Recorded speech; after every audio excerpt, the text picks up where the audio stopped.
بسم اللہ الرحمن الرحیم الحمد لولیہ والصلاة والسلام علی نبیہ اما بعد قال اللہ تبارک و تعالی فی القرآن الکریم اعوذ باللہ من الشیطان الرجیم بسم اللہ الرحمن الرحیم یا ایہا الذین آمنوا توبوا الی اللہ توبۃ نصوحا صدق اللہ العظیم۔ عن ابی ہریرہ رضی اللہ تعالی عنہ ان رسول اللہ صلی اللہ علیہ وسلم قال حجبت النار بالشہوات وحجفت الجنة بالمکارہ او کما قال علیہ الصلاۃ والسلام۔ مسلمہ اے اسیر غم مسلمہ، مسلمہ اے اسیر غم مسلمہ، پلٹ جا جانب منزل پلٹ جا، زمانہ ہے کہ آگے بڑھ رہا ہے، تو 1400 برس پیچھے پلٹ جا۔ محترم بزرگوں اور دوستوں، میں نے آپ حضرات کے سامنے قرآن مقدس کی ایک مختصر سی آیت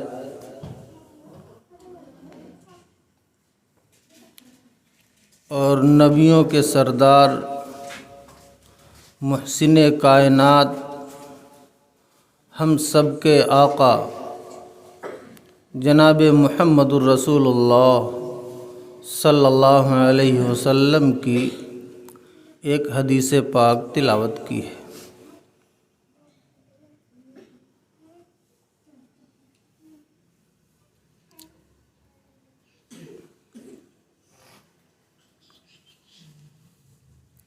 آپ لوگ جو بات کہی جائے اطمینان کے ساتھ سنیں اور سمجھنے کی کوشش کریں، اور اس نیت سے سنیں کہ انشاءاللہ قرآن اور حدیث کی جو باتیں ہمارے اور آپ کے سامنے بیان کی جائیں گی انشاءاللہ اس پر عمل کریں گے۔ اللہ مجھے بے خوف بے جھجھک دین کی سچی سچی بات بیان کرنے کی اور سن کر ہم سب کو اس پر عمل کرنے کی توفیق عطا فرمائے۔ میں نے آپ کے سامنے اللہ کے لاڈلے پیغمبر نبی مطہر و مکرم صلی اللہ علیہ وسلم کی جو حدیث پاک تلاوت کی ہے، حضرت ابو ہریرہ رضی اللہ تعالی عنہ ایک بڑے ہی جلیل القدر صحابی ہیں، اور یہ ایسے صحابی ہیں کہ تمام صحابہ میں سب سے زیادہ احادیث کی روایتیں انہی سے ہیں۔ تو حضرت ابو ہریرہ رضی اللہ تعالیٰ عنہ فرماتے ہیں کہ اللہ کے رسول صلی اللہ علیہ وسلم نے فرمایا حجبت النار بالشہوات، جہنم پر خواہشات نفس کا پردہ ڈال دیا گیا ہے۔ اے لڑکے خاموش رہو۔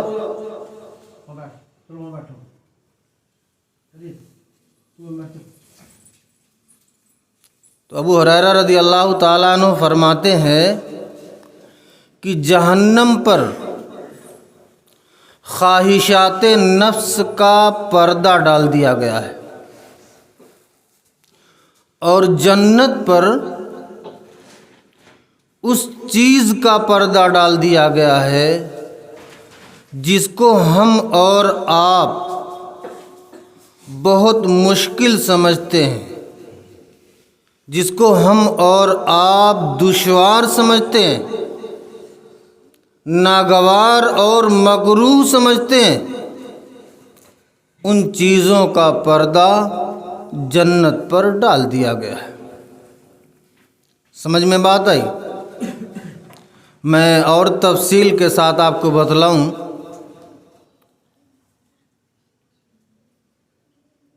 اللہ تعالیٰ نے اس دنیا کو امتحان گاہ بنایا ہے۔ یہ دنیا اور اس دنیا کو بنانے کے بعد اللہ رب العزت نے ہمیں اور آپ کو جو بھیجا ہے ایک امتحان گاہ اور امتحان کی جگہ ہے۔ اسی لیے اللہ کے رسول صلی اللہ علیہ وسلم نے ایک حدیث میں فرمایا الدنیا مزرعۃ الآخرہ، یہ دنیا آخرت کی کھیتی ہے۔ جس طریقے سے یہاں زمین میں کسان زمین کو جوتتا ہے، اس میں بیج ڈالتا ہے اور اس کے بعد اس میں کھاد ڈالتا ہے، پانی ڈالتا ہے اور اس کی گھاس پھوس کو نہلاتا ہے، دیکھ بھال کرتا ہے، بڑی محنت کے بعد جب جا کر اس کو غلہ حاصل ہوتا ہے۔ ایک مرتبہ میں موانی میں ایک جگہ آیا تھا، میں نے بتلایا کہ اگر دیکھا جائے تو ایک لقمہ جو ہم اور آپ کھاتے ہیں اور ہمارے حلق کے نیچے جاتا ہے تو کئی سو لوگ اس پر محنت کرتے ہیں، قربانیاں دیتے ہیں، تب جا کر ایک لقمہ ہمارے حلق کے نیچے جاتا ہے۔ اگر یہ بات میں بیان کروں تو اس کے لیے تفصیل چاہیے اور میں بات سے جو بات بیان کرنا چاہتا ہوں اس سے رہ جاؤں گا۔ تو بہرحال تو یہ دنیا اللہ تعالیٰ نے امتحان کے لیے بنایا ہے۔ اور امتحان کس طرح؟ میں نے بتلایا جیسے کسان کھیتی کرتا، اتنی محنت مشقت کے بعد جب جا کر اس کو غلہ حاصل ہوتا ہے، ایسی یہ دنیا اللہ رب العزت نے ہمارے اور آپ کے لیے آخرت کی کھیتی بنائی ہے۔ اس دنیا میں رہ کر ہم قرآن پڑھیں گے، نماز پڑھیں گے، نوافل پڑھیں گے، ذکر و اذکار کریں گے، نیکیاں کریں گے، تو اس کے ذریعہ ہماری جنت، جس کو جنت الفردوس کہتے ہیں، سجائی جائے گی۔ جانتے ہیں جنت الفردوس کیا ہے؟ سب سے اعلیٰ قسم کی جنت، سب سے ٹاپ والی جنت وہ جنت الفردوس ہے۔ اور کیا ہے جنت الفردوس؟ ایک میدان ہے، بالکل چٹیل میدان۔ جب مومن کوئی نیک کام کرتا ہے تو اس میں محل بنایا جاتا ہے، پارک سجائے جاتے ہیں، اس میں درخت لگائے جاتے ہیں، اور وہ جنت جتنی نیکیاں انسان دنیا میں کرے گا آخرت میں وہ ملے گی، اس کی جنت سجائی جائے گی۔ تو میں کہہ رہا تھا کہ یہ دنیا جو ہے امتحان گاہ ہے۔ اگر اللہ تعالی جہنم اور جہنم کے عذاب اور اس کی ساری سختیاں، ساری سزائیں ہمارے اور آپ کے سامنے ظاہر کر دیتا۔ اور اسی طرح جنت اور جنت کے سارے مناظر اور جنت کی ساری نعمتیں اللہ رب العزت ہمارے اور آپ کے سامنے ظاہر کر دیتا، اور اس کے بعد یہ کہتا کہ میرے بندے یہ جہنم ہے، کیڑے مکوڑوں، آگ، سزاؤں اور آفتوں اور مصیبتوں کا گھر ہے، اور یہ جنت ہے، اس میں نعمتیں ہیں، اس میں کھانے اور پینے کی تمام دنیا کی جتنی نعمتیں تو خواہش کرے گا سب موجود ہیں۔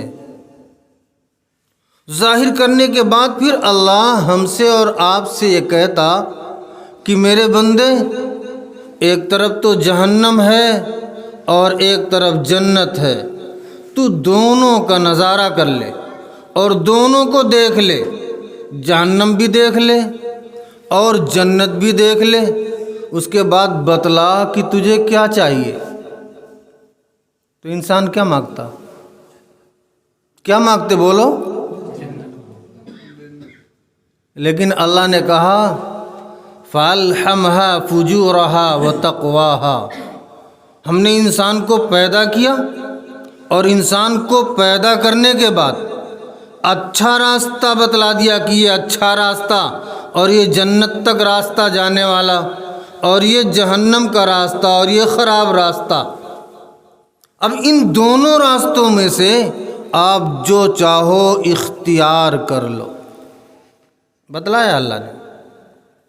لیکن اللہ نے جنت کے مناظر کو اور جہنم کے مناظر کو ظاہر نہیں کیا، ورنہ تو ہر انسان یہی کہتا ہم تو جنت کا کام کریں گے اور جنت کے راستے پر۔ آپ جانتے ہیں جہنم کیا ہے اور جنت کیا ہے؟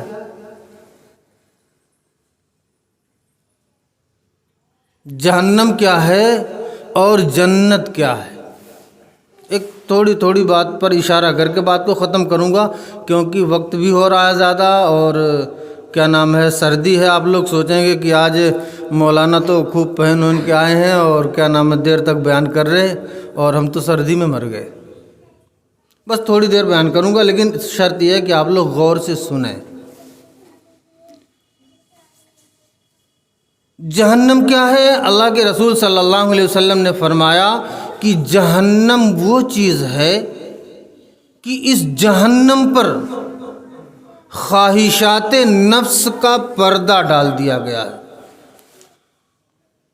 خواہشات نفس، دل جس چیز کی خواہش کرتا ہے، اور دل کے اندر جو چیزیں آتی ہیں وہ تمام چیزیں سوچے بغیر کر گزرنا، یہی خواہشات نفس ہے۔ اگر آپ کی طبیعت چاہ رہی ہے تو شادی میں آپ وہ خرافات کریں گے اور وہ تماشا اس عالم اور دنیا والوں کو دکھائیں گے کہ جو واہیات اور جو تباہیاں ایک غیر بھی نہیں کرتا۔ ہم تو مسلمان ہیں نا، مذہب اسلام کے ماننے والے ہیں نا،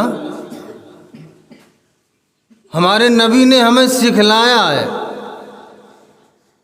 اور ہر قدم پر رہنمائی کی ہے۔ آپ صلی اللہ علیہ وسلم نے 11 شادیاں کی ہیں۔ ان شادیوں میں کون سے خرافات آپ صلی اللہ علیہ وسلم نے کیے؟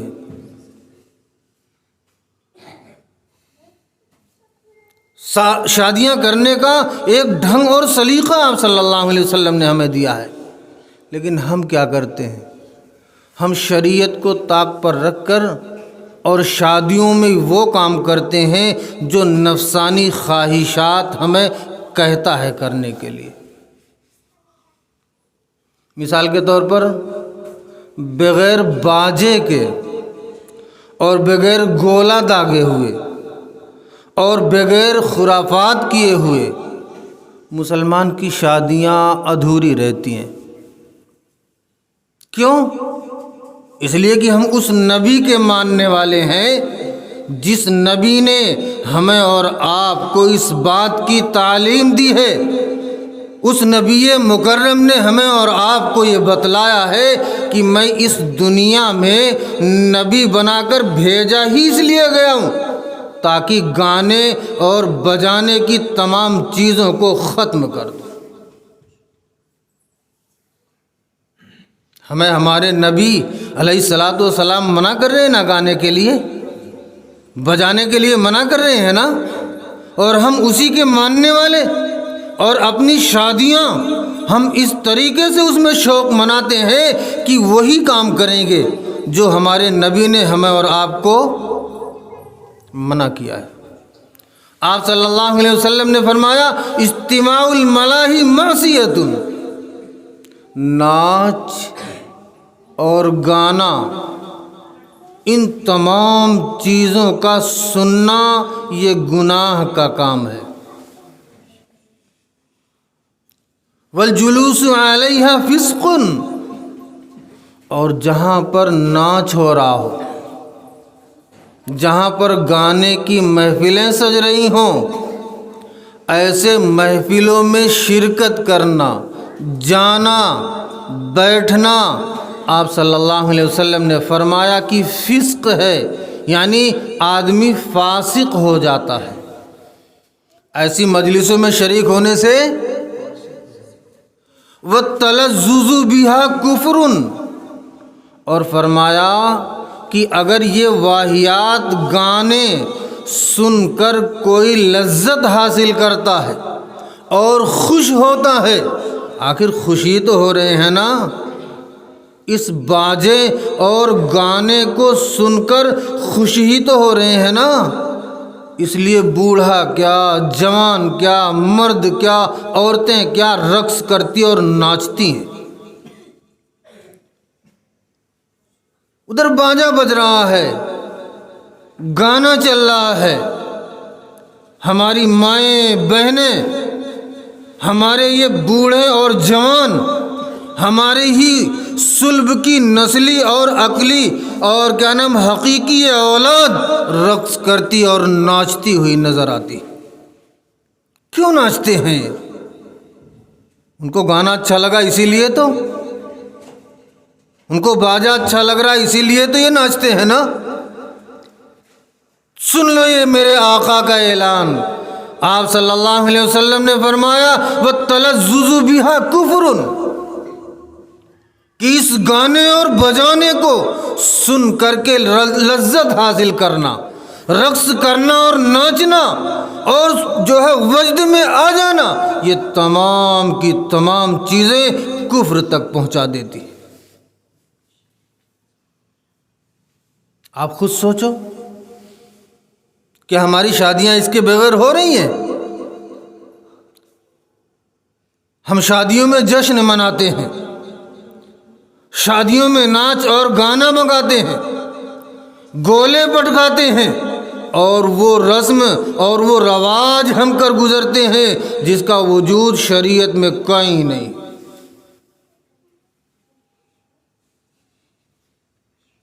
یہ سب کیوں کر رہے ہیں ہم؟ اسی لیے کہ ہم جہنم کی حقیقت کو نہیں جانتے ہیں۔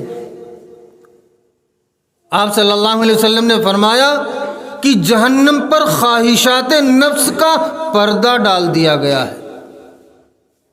آگے بڑھ کر میں کہوں،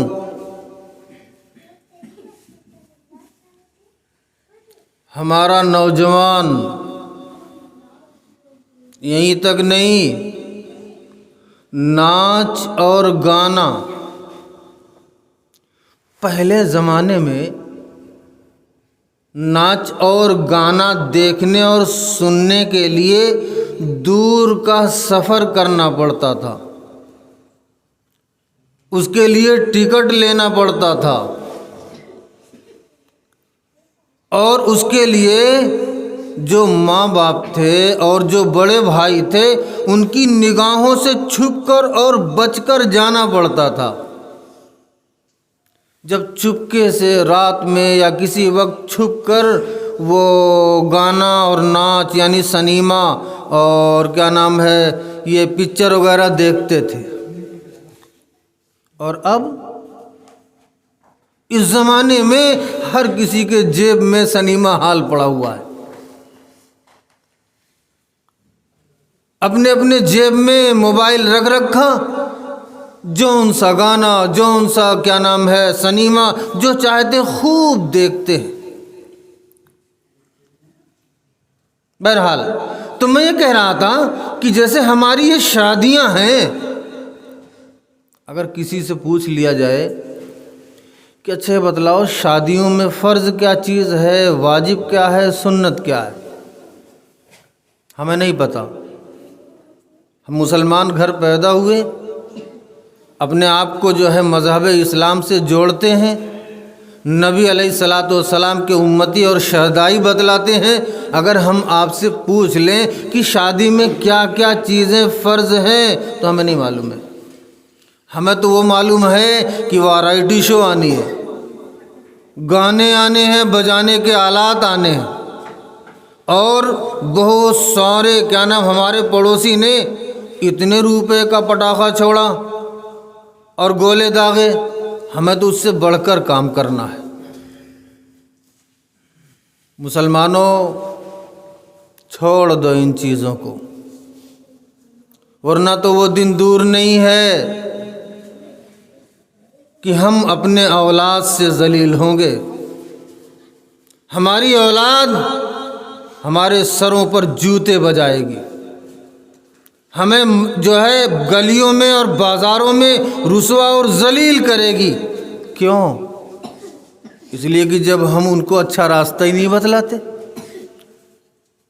غلط کام کرنے پر تنبیہ نہیں کرتے۔ آج ہمارا معاشرہ یہاں تک بڑھ گیا کہ ہمارے ہی جوان بچے شراب پیتے ہیں، زنا کرتے ہیں، جوا کھیلتے ہیں، غرضے جو غیر مسلم آج جو کام نہیں کرتا گھناؤنے سارے کام آج ہم اور آپ اور ہماری اولاد کر رہی ہے۔ پتہ ہے ان کی سزائیں کیا، اور یہ کیوں ہے؟ آدمی سوچتا ہے کہ میں وہی کام کروں گا جو میرا دل چاہے گا، اسی کو نفسانی خواہشات کہتے ہیں۔ دنیا میں کسی کا سوچا ہوا اور کسی کی منچاہی چیزیں نہ تو پوری ہوئی ہیں اور نہ، اب دیکھو مثال کے طور پر کوئی بادشاہ ہو، ہم اور آپ تو چلو، بادشاہ اگر کوئی ہے اس کی بھی ساری خواہشیں پوری نہیں ہوتی۔ کیوں؟ کوئی بادشاہ یہ چاہتا ہے کہ میں 5 سال تک بس بادشاہ رہوں، اس کے بعد نہ رہوں؟ ہر بادشاہ چاہے گا پوری دنیا پر حکومت ہو جائے، ساری چیزیں، ایک پتہ بھی اگر ہل رہا ہو تو میرے حکم سے ہلے۔ ہر بادشاہ چاہتا ہے نا، لیکن کسی چھوٹے سے لے کے بادشاہ امیر بڑے تک دنیا میں اس کی خواہش پوری نہیں ہوتی۔ کیوں؟ آپ دیکھو اپنے ہاں تو کچھ غنیمت ہے، دوسرے ممالک میں جا کر دیکھو، مثلا امریکہ ہے۔ میں رات پڑھ رہا تھا، ہمارے بڑے مفتی تقی عثمانی صاحب، تو انہوں نے لکھا ہے کہ جیسے امریکہ ہے وہاں پر ہر چیز کی چھوٹ ہے،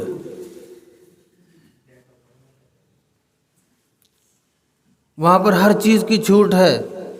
ایک لڑکا دوسری لڑکی سے جب چاہے وہ محبت کر سکتا ہے، محبت کی شادی کر سکتا ہے، اور ناجائز تعلقات بھی قائم کر سکتا ہے، چھوٹ ہے۔ لیکن اس کے باوجود پھر بھی امریکہ میں یہیں تک حد نہیں ہے، اس سے اور تجاوز کر کے وہ ان بچیوں کے ساتھ زنا بالجبر کرتے ہیں جس سے ان کی دوستی نہیں ہوتی. کیوں؟ جب وہ اپنی من پسند سارا کام کر سکتے ہیں اور ان کی حکومت نے جائز قرار دے دیا ہے اور چھوٹ دے دی ہے، تو پھر اسی پر ان کی خواہش پوری کیوں نہیں ہوتی؟ اس لیے کہ یہ پوری ہونے کی ہی نہیں ہے دنیا میں خواہش. دنیا میں خواہش نہیں پوری ہوگی.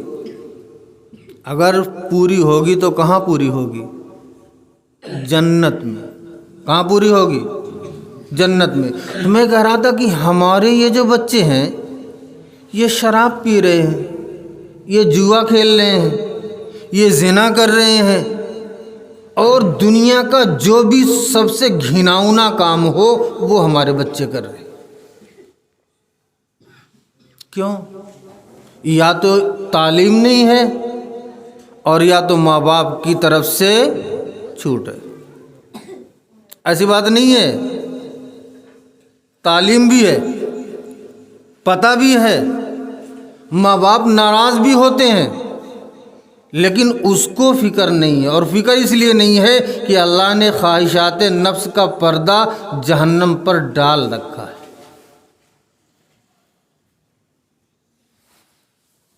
جہنم پر خواہشات نفس کا پردہ ڈال رکھا ہے. آپ زنا کرنا چاہتے ہیں، منمانی کر رہے ہیں. شراب پینا چاہتے ہیں، منمانی کر رہے ہیں. جوا کھیلنا چاہتے ہیں، منمانی کر رہے ہیں.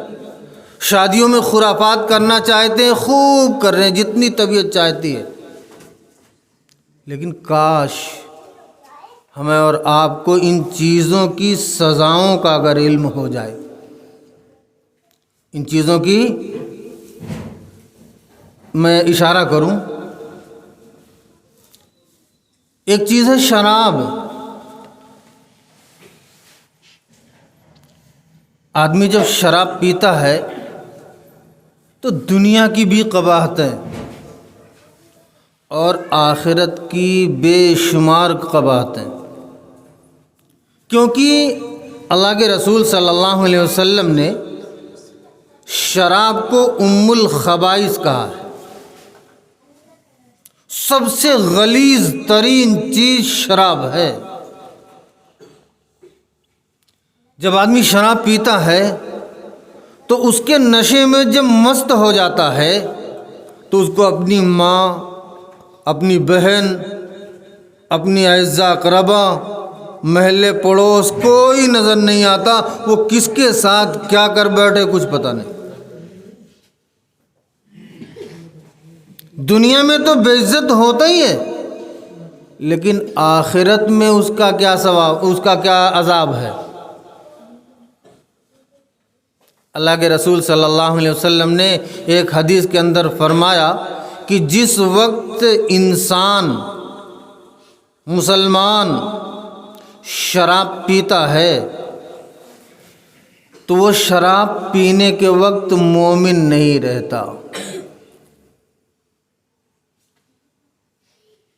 جس وقت وہ چوری کرتا ہے تو چوری کرنے کے وقت مومن نہیں رہتا. جس وقت وہ زنا کرتا ہے تو زنا کرنے کے وقت وہ مومن نہیں رہتا. دوسری حدیث کے اندر اللہ کے رسول صلی اللہ علیہ وسلم نے فرمایا، دیکھو ہمیں اور آپ کو اس دنیا میں نہیں رہنا ہے. ایک نہ ایک دن اس دنیا کو چھوڑ کر جانا ہے. یقین ہے سب کو؟ شبہ تو نہیں ہے نا؟ جانا ہے ایک نہ ایک دن، اور یہاں جو کر کے جائیں گے اس کی سزا ملنی ہے، یقینی ہے. آپ صلی اللہ علیہ وسلم نے فرمایا کہ جب شرابی اس کا انتقال ہوتا ہے اور اس کو دفن کر دیا جاتا ہے تو اس کا چہرہ کعبے کی طرف سے گھما دیا جاتا ہے. اس کا چہرہ کعبے کی طرف سے گھما دیا جاتا اور 2 سانپ اس پر مسلط کر دیے جاتے ہیں اور وہ دونوں سانپ اس کے گوشت کو نوچ نوچ کر کھاتے ہیں۔ دوسری حدیث کے اندر آتا ہے کہ جب شرابی اس کو قبر میں تو یہ عذاب ملا ہی ہے، جب آخرت میں اور وہ جہنم میں ڈال دیا جائے گا نا، تو شراب پینے کی نحوست کی وجہ سے اس کا چہرہ سیاہ اور کالا پڑ جائے گا، اس کا چہرہ کالا پڑ جائے گا، اور اس کے یہ جباڑیں اور یہ ہونٹ بہت چوڑے ہو جائیں گے، اتنے چوڑے ہو جائیں گے کہ اس کی زبان اس کے سینے پر رکھی جائے گی، اس کی زبان اس کے سینے پر رکھی جائے گی، اور زبان سے دونوں طرف سے رال اور تھوک نکلتا ہوا ہوگا، غرض ایسا گھناؤنا ہو جائے گا، ایسا گھناؤنا ہو جائے گا کہ جہنم میں رہنے والے جہنمی اس سے آر محسوس کریں گے اور نفرت کریں گے اور اس سے منہ پھیر لیں گے، جبکہ جہنم کس کی جگہ ہے؟ گنہگاروں کی۔ اللہ کے حکم اور رسول اللہ کے حکم کو توڑنے والوں کی جگہ ہے جہنم، لیکن ان کی شکل ایسی ہوگی کہ شکل کے اعتبار سے کالے، اور ان کے ہونٹ اوپر کو اور نیچے کو کھینچ کر اور ان کی زبان آگے کھینچ کر اور سینے پر رکھ دی جائے گی، اور دونوں طرف سے زبان کے کناروں سے تھوک اور رال ٹپک رہی ہوگی، اور اتنا گھناؤنا منظر ہوگا کہ جہنمی ان سے کترائیں گے، نفرت کریں گے جہنمی ان سے۔ اور وہ جب پریشان ہو جائے گا اور پریشان ہونے کی وجہ سے کیوں؟ اس لیے کہ جہنم ہے، اس کی حلق سوکھ جائے گی، اور وہ پانی جب چلائے گا تو کبھی تو اس کو بدبودار پسینہ پلایا جائے گا، کبھی تو جہنمیوں کے زخم سے جو مواد اور پیپ نکلے گا وہ پیپ اس کو پلایا جائے گا، اور اسی پر حد نہیں ہے، جب اور چلائے گا وہ اور اس کی پیاس نہیں بجھے گی اور وہ پانی چلائے گا تو مائے حمیم اس کو دیا جائے گا۔ مائے حمیم جانتے ہیں؟ قرآن میں اس کا تذکرہ ہے۔ مائے حمیم اس گرم پانی کو کہتے ہیں جو جہنمیوں کو اور بطور خاص شرابیوں، زانیوں اور ان ایسے بڑے بڑے گنہگاروں کو پلایا جائے گا۔ قرآن کہتا ہے وَسَقُوا مَاءً حَمِيمًا، ان کو گرم اور کھولتا ہوا پانی پلا دو۔ روایت کے اندر آتا ہے، تفسیر مظہری میں پڑھ رہا تھا کہ مائے حمیم ہے کیا؟ اتنا گرم پانی کہ اس سے زیادہ گرمی ہوتی ہی نہیں، اتنا گرم پانی ہوگا کہ اس سے زیادہ گرمی ہوتی ہی نہیں، اتنا گرم اور کھولتا ہوا پانی اس شرابی کے منہ میں جو ڈالا جائے گا تو اس کی زبان اور اس کے دل، گردے اور گوشت اندر کے جتنے ہیں یہ سب کے سب پانی کی طرح پگھل کر اور شرمگاہ کے راستوں سے باہر نکل جائیں گے۔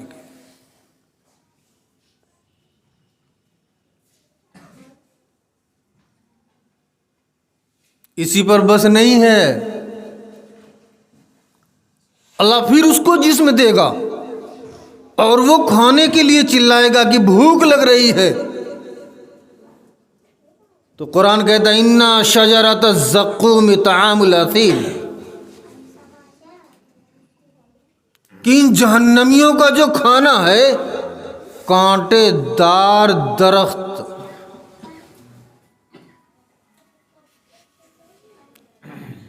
کانٹے دار درخت، پہلے اس کو کانٹے دار درخت اس کے منہ میں ڈالا جائے گا، اب اس میں ایسے کانٹے ہیں کہ گوشت جو منہ کے اندر اور زبان سب میں کانٹا چبھ جائے گا، اب وہ اندر کو نگلنا چاہے تو نگل نہیں سکتا۔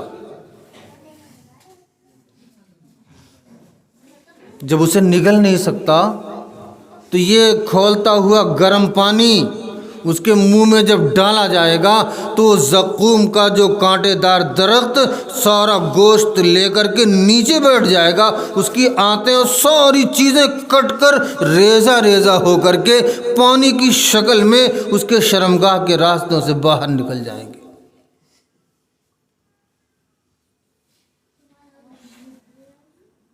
یہ ہے شرابیوں کا جہنم کے اندر ہلکا سا عذاب۔ روایت کے اندر آتا ہے کہ شرابی کو آگ کی سولی پر لٹکا دیا جائے گا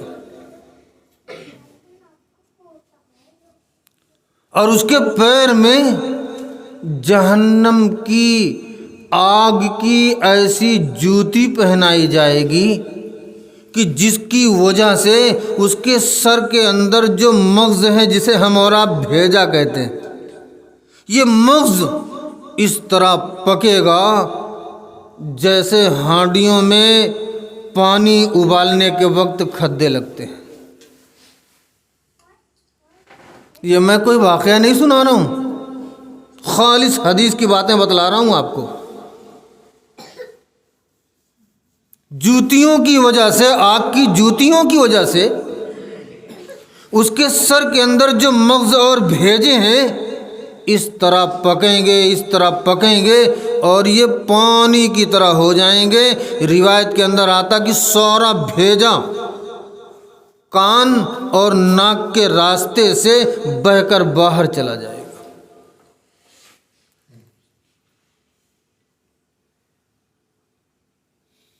اس لیے ضرورت ہے ہمیں اور آپ کو کہ ہم خود بھی اس لعنتی چیز سے، شراب جیسی واہیات چیز سے، ام الخبائث جس کو اللہ کے رسول صلی اللہ علیہ وسلم نے فرمایا، ہم خود بھی بچیں، اپنی اولاد کو بچائیں، اپنے پڑوسیوں کو بچائیں، اپنے اعزاء اقربا سے یہ بات کہیں کہ یہ بڑی لعنتی چیز ہے اور شراب پینے والے سے اللہ 40 دن تک ناراض رہتا، اس کی طرف نظر رحمت بھی نہیں کرتا۔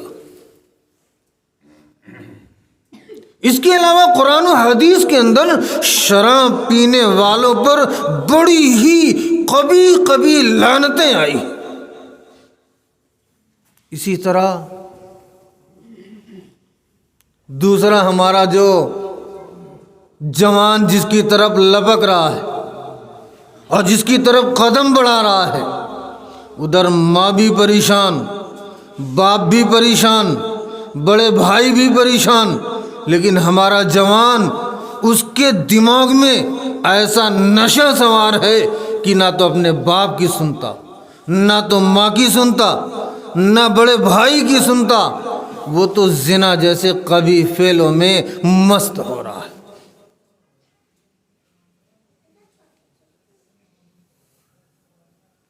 یہ زانی جہنم میں جب جائے گا تو اس کی شرمگاہ سے ایسی بدبو اٹھے گی کہ اس بدبو کی وجہ سے سارے جہنمی پریشان ہو جائیں گے۔ سارے جہنمی اس کو لعن و طعن کریں گے کہ تو نے کون سا ایسا فعل کیا، ہم نے بھی بڑے بڑے گناہ کیے ہیں، لیکن تو نے ایسا کون سا گناہ کر لیا کہ تیری شرمگاہ سے ایسی بدبو آ رہی ہے کہ ہم تو جہنم میں ویسے بھی پریشان تھے، لیکن تیرے اس شرمگاہ سے بدبو آنے کی وجہ سے ہم اور زیادہ پریشان ہو گئے۔ ایسی ایسی سزائیں قرآن اور حدیث کے اندر زانی کے لیے، شراب نوشی کے لیے اور جوا کھیلنے والوں کے لیے، یہ بڑے بڑے گناہ کرنے والوں کے لیے ایسی ایسی سزائیں ہیں کہ اگر ہم اور آپ سن لیں تو رونگٹے کھڑے ہو جاتے۔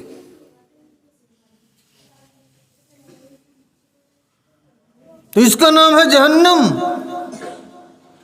اور اسی جہنم اور اس کی سزائیں، اس کے عذاب اور اس کی تمام تر سختیاں، اللہ نے اس پر خواہشات نفس کا پردہ ڈال دیا کہ میرے بندے میں نے تو کہہ دیا فَأَلْهَمْهَا فُجُورَهَا وَتَقْوَاهَا، پیدا کیا، اچھے سانچے میں ڈھالا، اور اپنے نبی کو بھیج کر کے میں نے تجھے خبردار کر دیا کہ یہ جنت کا راستہ ہے اور یہ جہنم کا راستہ ہے، میرے بندے جو تو راستہ چاہتا ہو اختیار کر لے۔ جنت کا راستہ اختیار کرے گا تو جنت ملے گی، اور جہنم کا راستہ اختیار کرے گا تو جہنم ملے گی۔ جہنم یہ کیڑے مکوڑوں کا گھر ہے۔ آ رہے جا رہے سب تھک گئے کیا؟ بس 2-4 منٹ میں بات سمیٹ دوں میں، کیونکہ اس وقت نصیحت سنانا ٹھیک نہیں جب لوگ آ رہے جا رہے کوئی اہمیت ہی نہ ہو۔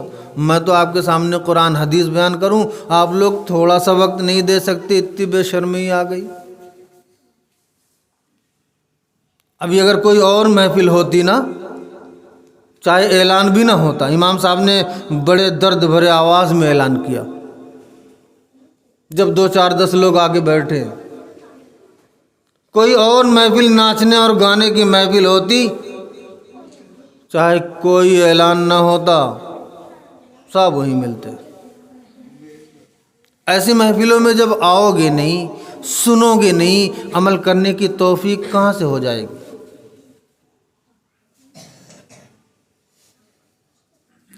دوسری بات، حدیث کا دوسرا ٹکڑا، اللہ کے رسول صلی اللہ علیہ وسلم نے فرمایا وَحُجِبَتِ الْجَنَّةُ بِالْمُقَارَنَةِ، اور جنت پر مکروہات چیزوں کا پردہ ڈال دیا گیا ہے۔ مثال کے طور پر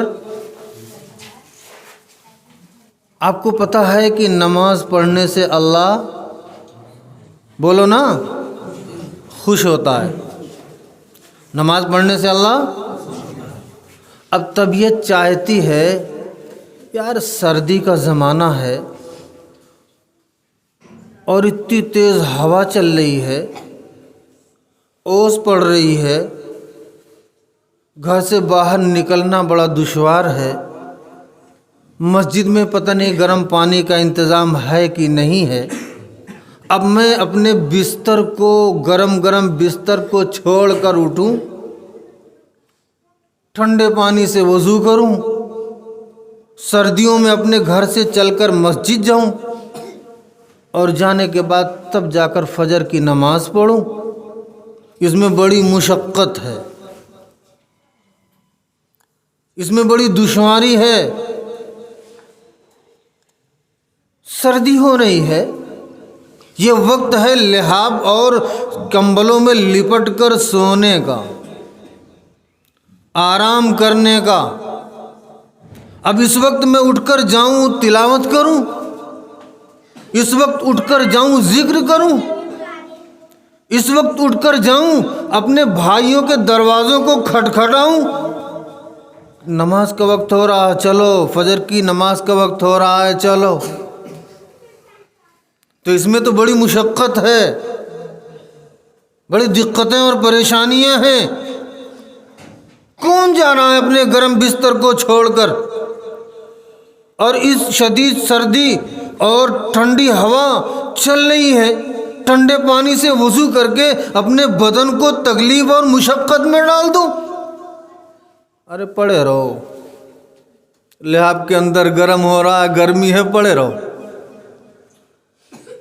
طبیعت تو یہی چاہ رہی ہے نا، آرام، چین، سکون چاہیے، ہر کسی کو آرام، چین، سکون چاہیے۔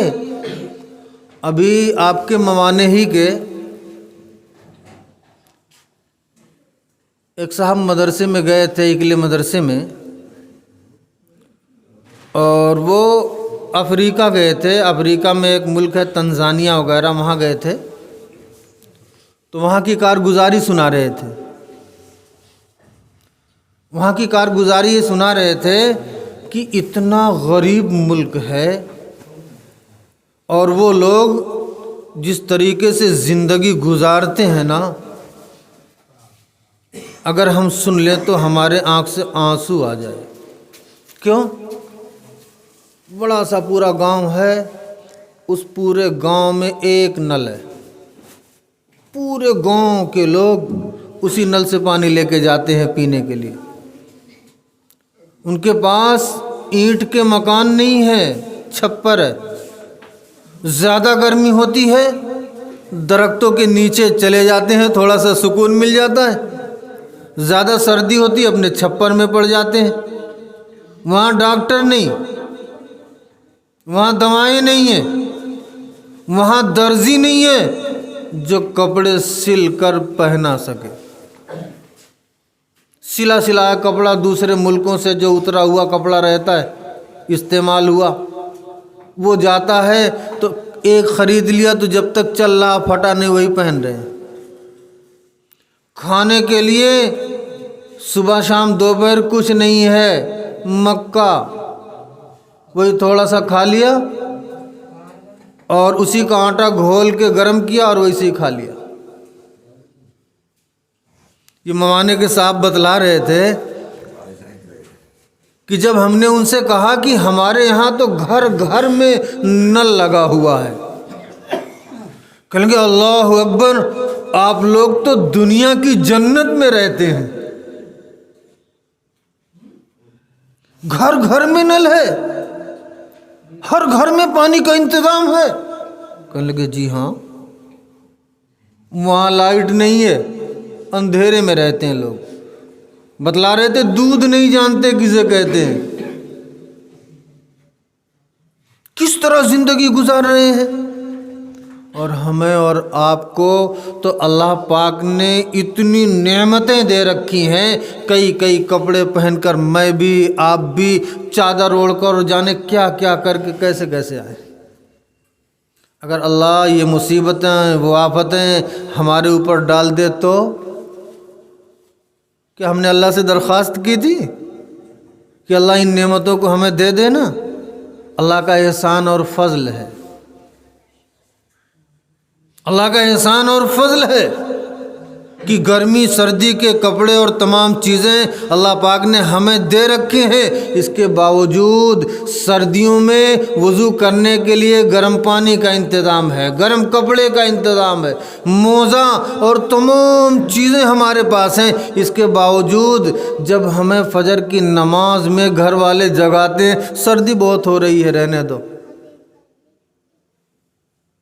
تو اللہ کے رسول صلی اللہ علیہ وسلم نے فرمایا کہ مشقتوں اور دقتوں کا پردہ اور مکروہات کا پردہ جنت پر ڈال دیا گیا ہے۔ جنت کیا چیز ہے پتہ ہے؟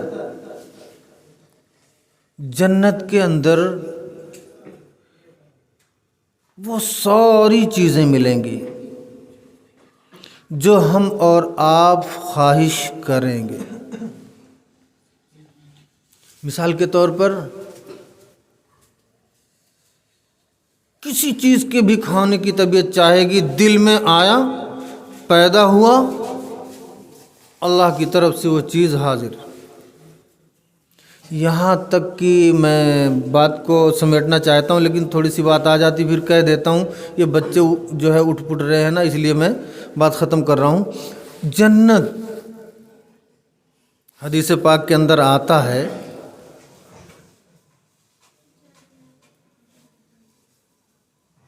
کہ یہ انسان وہاں پر جو ہے اللہ کا دیدار کرنے کے لیے جب جائے گا تو اللہ کی طرف سے ایک ایک حور اس کو انعام میں ملے گی. ایک ایک حور کیا ملے گی؟ انعام میں. اور وہاں سے جب آئے گا نا تو یہ خوشی میں کہ یہ حور مجھے اللہ نے دی ہے، خوشی کی وجہ سے وہ ولیمے کی دعوت کرے گا. اور جب ولیمے کی دعوت کرے گا تو دنیا کی طرح تو نہیں ہے کہ گوشت کا بھی انتظام، فلاں کا بھی، فلاں کا بھی، فلاں کا بھی، اور پیسے نہیں ہے، کہیں وقت پر جو ہے گوشت نہیں تو فلاں چیز نہیں ہے. ایسا نہیں. سب جتنے اس کے پہچان کے اور نہ پہچان کے بہت سارے لوگوں کو وہ دعوت کر دے گا اور ولیمے کی دعوت پہ سب کو بلائے گا اور اپنی جنت میں تا حد نگاہ وہ دسترخوان لگا دے گا. ابھی تو دسترخوان لگ رہا اور کچھ نہیں ہے. اس جنتی کے سبز باغ سے ایک پرندہ آئے گا اور وہ اتنا بڑا پرندہ ہوگا کہ اس دسترخوان کے اوپر سے اپنے پر کو پھڑپھڑاتا ہوا اور یوں ہی گزر جائے گا. اس پرندے کے پر پھڑپھڑانے کی وجہ سے اللہ کی طرف سے 3 لاکھ قسموں کی نعمتیں اس جنت پر سج جائیں گی. کتنی؟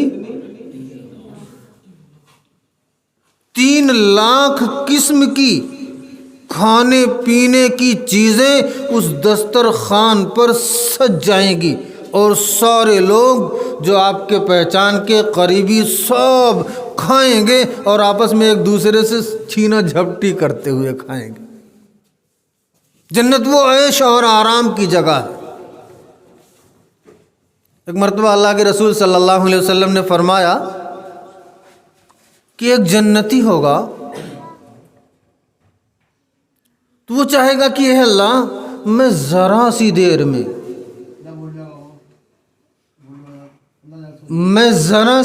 میں اپنی جنت کو دیکھنا چاہتا ہوں. جبکہ جنت تو بہت بڑی ہوگی. جو ادنا درجے کا جنتی اس دنیا کی 10 گنی بڑی جنت،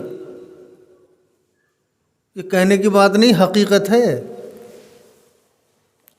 اور جو نیک اور صالح لوگ ہیں ان کی جنت تو اور بڑی ہوگی.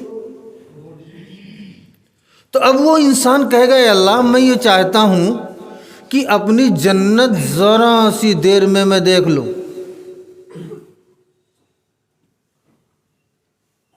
تو اللہ تعالیٰ جو ہے ایک مکان ہوگا جو جنت سے اوپر یوں لٹک رہا ہوگا فضا میں.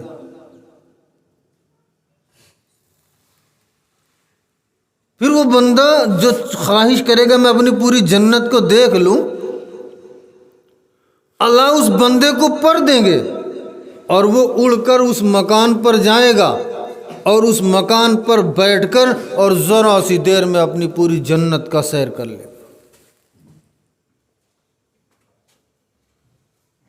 جب آپ صلی اللہ علیہ وسلم نے صحابہ کے سامنے یہ بات سنائی تو صحابہ کے زبان پر پانی آ گیا اور کہنے لگے کہ یا رسول اللہ وہ جنت کس کو ملے گی؟ فرمایا ان غریبوں کو ملے گی جو دنیا میں بڑے ہی مفلسی میں وقت گزارا ہے.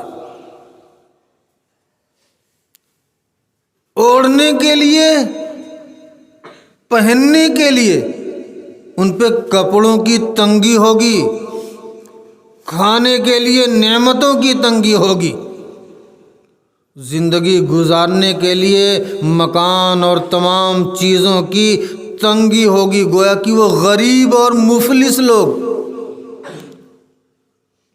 کہ جو بیمار ہو جائیں تو علاج کے لیے پیسہ نہیں،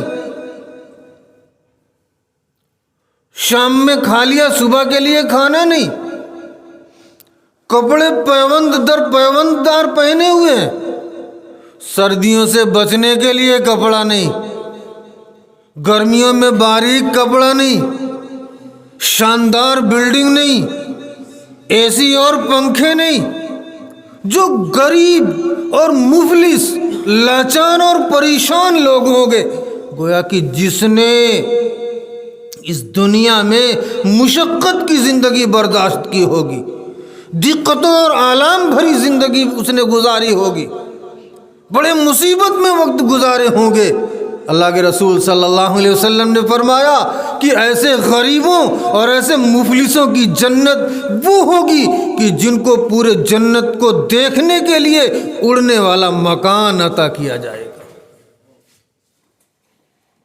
تو جنت وہ عیش اور آرام کی بھی جگہ ہے، لیکن اللہ کی طرف سے ہمارے اور آپ کے سامنے ان پریشانیوں اور دقتوں کا اور مکروہات کا پردہ ڈال دیا گیا ہے تاکہ ہم اور آپ صرف جنت حاصل کرنے کے لیے عمل نہ کریں، بلکہ کس لیے عمل کرنا ہے؟ اللہ کو راضی کرنے کے لیے۔ بہرحال میں تو سوچ رہا تھا کہ 2-4 حدیث پڑھ کر اور اس کے بعد جو ہے آپ کے سامنے تفصیلی بیان اور باتیں رکھوں گا، لیکن ایک حدیث جو میں نے ابھی شروع میں خطبے میں پڑھی تھی کہ آقا مدنی نبی مکرم سرکار دو عالم صلی اللہ علیہ وسلم نے فرمایا کہ جہنم پر خواہشات نفس کا پردہ ڈال دیا گیا ہے اور جنت پر مصیبتوں کا، دقتوں کا، پریشانیوں کا پردہ ڈال دیا گیا ہے۔ اس لیے ہمیں اور آپ کو جہنم سے بچنے کے لیے اللہ کا پسندیدہ اور محبوب کام کرنا پڑے گا، اور جنت کو حاصل کرنے کے لیے لاڈلے پیغمبر جناب محمد رسول اللہ صلی اللہ علیہ وسلم کے بتلائے ہوئے طریقے پر اور آپ کی سنتوں پر چلنا پڑے گا۔ اللہ ہم سب کے لیے جہنم سے بچنا آسان فرما دے، اور اپنے رضا کا کام اللہ پاک ہم سے لے لے تاکہ اس جنت کا منہ اپنے فضل سے ہمیں بھی دکھلا دے اللہ پاک۔ بہرحال یہ چند بے ترتیب گزارشات آپ کے سامنے جو رکھی گئی ہیں، طبیعت تو چاہ رہی تھی کچھ اور بتلاتا، بیان کرتا، لیکن اب وقت بھی نہیں ہے اور مجھے بھی دور جانا ہے، یہ قلعہ سے آیا ہوں۔ بہرحال نصیحت تھوڑی ہو زیادہ ہو، جو باتیں بیان کی گئی ہیں، اگر اللہ پاک ان میں سے چند باتوں پر، ساری پر نہیں، چند باتوں پر اگر اللہ ہمیں اور آپ کو عمل کی توفیق دے دے، جہنم کے بچنے والے تمام کام اللہ پاک ہم سے لے لے اور جہنم سے ہم سب کی حفاظت فرما لے اور جنت میں جانے والے اعمال کی توفیق دے دے اور اپنے فضل سے جنت عطا کر دے، تو چند باتوں پر عمل کرنے سے ہمارا کام بن جائے گا انشاءاللہ۔ اس لیے انہی بے ترتیب اور ٹوٹی پھوٹی چند گزارشات جو میں نے کی ہیں، اپنی انہی چند باتوں پر اپنی بات کو ختم کرتا ہوں۔ اللہ کہنے سننے سے زیادہ عمل کی توفیق عطا فرمائے۔ وآخر دعوانا ان الحمد للہ رب العالمین۔ دعا کر لیجئے۔ اللہم صلی علی سیدنا و مولانا محمد بارک وسلم۔ ربنا آتنا فی الدنیا حسنہ وفي الآخرة حسنة وقنا عذاب النار وقنا عذاب القبر وقنا عذاب الحشر وقنا عذاب الآخرة وقنا عذاب من فتنة مسيح الدجال۔ اللهم إنك عفو كريم تحب العفو فاعف عنا يا كريم۔ اللهم إنك عفو كريم تحب العفو فاعف عنا يا كريم۔ اے اللہ، ہم سب پاپی اور گنہگار ہیں، اکرم الاکرمین صبح شام دن رات 24 گھنٹے اے اللہ ہم گناہوں میں لت پت ہیں، اے اللہ ہم گناہوں کے رسیا ہو گئے، اے اللہ گناہ ہمارے منہ لگ گیا ہے، اے اللہ گناہ میں ہمیں مزہ آتا ہے۔ اکرم الاکرمین ہم اپنے تمام زندگی کے جانے انجانے ہنسی مذاق دن رات جو گناہ کیے ہیں، اے اللہ ہم اپنے تمام گناہوں پر نادم ہیں، شرمندہ ہیں۔ اے اللہ ہم عہد کرتے ہیں آئندہ ہم گناہ نہیں کریں گے۔ اکرم الاکرمین ہم سب کے گناہوں کو معاف فرما، اے اللہ گناہوں سے درگزر فرما۔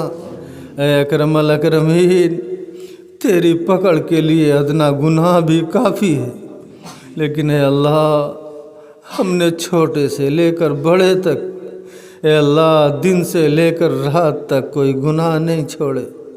اکرم الاکرمین اگر تیرا فضل نہ رہا، اگر تو نے فضل کا معاملہ نہیں کیا، کرم کا معاملہ نہیں کیا، تو اے اللہ بیڑا پار نہیں ہوگا۔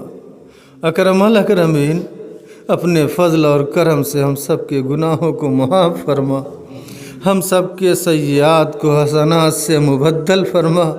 اے اکرم الاکرمین ہم چاہیں نہ چاہیں، ہمارا نفس چاہے نہ چاہے، اکرم الاکرمین اپنے رضا کے کام کی ہمیں توفیق بخش دیجئے۔ اے اللہ ہم سب کے دلوں میں اپنی محبت عطا فرما دیجئے۔ اکرم الاکرمین دل تو پاپی ہے، بڑا گنہگار ہے، اس میں تو گناہ بسا ہوا ہے۔ اے اللہ چاہیے تو یہ تھا کہ ہم آپ کو بساتے، آپ کے لاڈلے پیغمبر کو محبت دیتے، لیکن اے اللہ ہمارے دل میں گناہ ہی گناہ ہے، گناہ رچا بسا ہے، گناہ کے رسیا ہو گئے ہیں۔ اکرم الاکرمین گناہوں کا چھوڑنا آسان فرما دے، گناہوں کی نفرت دلوں میں اتار دے، اپنی محبت پیدا فرما دے۔ اے اللہ اپنی محبت عطا فرما دے۔ اے اللہ جو باتیں ٹوٹے پھوٹے الفاظ میں ان سب کے سامنے بیان کی گئیں، اے اللہ مجھے بھی انہیں بھی، ہماری مائیں بہنیں جو پردہ نشین پردے میں بیٹھی ہوئی ہیں انہیں بھی، اے اللہ ہم سب کو عمل کی توفیق عطا فرما دے۔ اکرم الاکرمین اے روٹھے ہوئے رب راضی ہو جا، اے اللہ راضی ہو جا۔ اے اللہ سچ تو یہ ہے کہ ہم نے راضی کے اعمال بھی تو نہیں کیے، ہم نے تجھے راضی کرنے کے اعمال بھی نہیں کیے، ہمیشہ تجھے ستانے کے، تیرے دل دکھانے کے، تیرے قانون کو توڑنے کے کام کیے۔ اکرم الاکرمین ہمیں وہ زبان عطا فرما جس سے تیری تعریف کر دے۔ اے اللہ ہمیں وہ دماغ عطا فرما جس میں تیری محبت بسی ہوئی ہو، جسم کے ریشے ریشے ٹکڑے ٹکڑے میں اپنی محبت عطا فرما دے، ہمارے جسم کے ریشوں میں اپنے اے اللہ پیغمبر کے بتلائے ہوئے ناجائز طریقوں سے نفرت بیٹھا دے۔ اکرم الاکرمین کرم کا، عفو کا، عافیت کا، درگزر کا معاملہ فرما دے۔ اے اللہ ہم میں سے مریض بھی ہیں، جو مریض ہیں ان کو شفا عطا فرما دے۔ اے اللہ ہم روحانی بھی بیمار ہیں، جسمانی بھی بیمار ہیں، اے اللہ ہمیں روحانی جسمانی بیماریوں سے شفا عطا فرما دے۔ اے اللہ اس لائق تو نہیں ہے لیکن اپنے فضل سے ہم سب کو شفا عطا فرما دے۔ اے اللہ جو مانگا عنایت فرما دے۔ اے اللہ ہم میں سے بہت سے ہماری مائیں بہنیں ہمارے بھائی بوڑھے جوان بیٹھے ہوئے ہیں، سب کی جو جائز خواہشات تمنائیں ہیں اکرم الاکرمین پوری فرما دے۔ اے اللہ ہم سب کے رکے ہوئے کاموں کو تکمیل تک پہنچا دے۔ اے اللہ جس کی جو جائز خواہشیں ہیں اے اللہ تکمیل تک پہنچا دے۔ اے اللہ جو مانگا عنایت فرما دے، کریم عنایت فرما دے، جو مانگنے سے رہ گیا عنایت فرما دے۔ اے اللہ آپ کے لاڈلے پیغمبر جو اس امت کے لیے اس قدر روتے تھے کہ آپ کے آنسو مصلے پر گر کر زمین تر ہو جایا کرتی تھی، آپ کے آنسو سے مصلے کے نیچے گھاس اگ جایا کرتی تھی۔ اے اکرم الاکرمین اس امت کے خیر کے لیے لاڈلے پیغمبر نے جو دعائیں کی ہیں، مستحق نہ ہوتے ہوئے ہم سب کو مکمل حصہ عطا فرما دے۔ تیرے نیک بندوں نے جو دعائیں کی ہیں اس میں سے ہم سب کو مکمل حصہ عطا فرما دے۔ اے اللہ ہماری ان تمام دعاؤں کو لاڈلے پیغمبر جناب محمد الرسول اللہ صلی اللہ علیہ وسلم کے صدقے طفیل میں قبول و مقبول فرما دے۔ اللہم ربنا تقبل منا انك انت السميع العليم وتب علينا انك انت التواب الرحيم وصلى الله تعالى على خير خلقه محمد وآله واصحابه اجمعين برحمتك يا ارحم الراحمين۔